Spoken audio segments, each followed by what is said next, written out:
இப்போ நம்ம பீகாரை பத்தி ஏன் இந்த அளவுக்கு டீப்பா டெப்தா பேசிட்டு இருக்கோம் அப்படின்னா, இப்போ எடப்பாடி பழனிசாமிக்கு இங்கதான் நெருக்கடி உருவாகுது.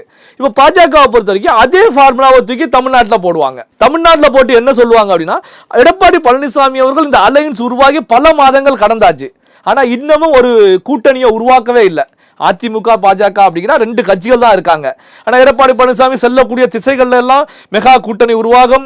அங்க பாருங்க கொடி பறந்துருச்சு, அந்த கட்சி நம்ம கிட்ட கூட்டணிக்கு வர போறாங்க, அங்க பாருங்க பிள்ளையார் சொல்லி போட்டாச்சு அப்படின்னு பேசினாலும் இந்த நிமிடம் வரைக்கும் ஒரு லெட்டர் பேட் கட்சி கூட எடப்பாடி பழனிசாமி பின்னால அணிவகுக்கல.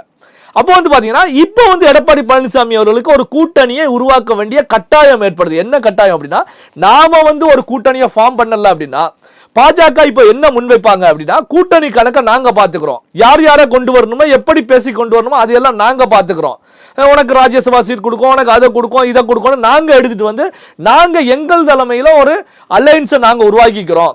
தேசிய ஜனநாயக கூட்டணி அப்படிங்கிற போறவரை எங்கள் தலைமையில் ஒரு அலையன்ஸ் உருவாகும்.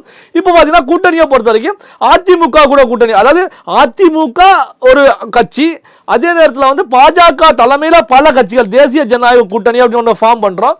நீங்க ஒரு 134 தொகுதியில போட்டிடுங்க, 100 தொகுதி எங்களுக்கு கொடுத்துருங்க, நாங்க பிரிச்சு எல்லா கட்சியிலுமே கொடுத்து ஒரு அலையன்ஸை வச்சுக்கிறோம் அப்படின்னு சொல்லி பேசுவாங்க. என்ன இதற்கான காரணம், பீகார்ல இமாலயா வெற்றி பெற்றது.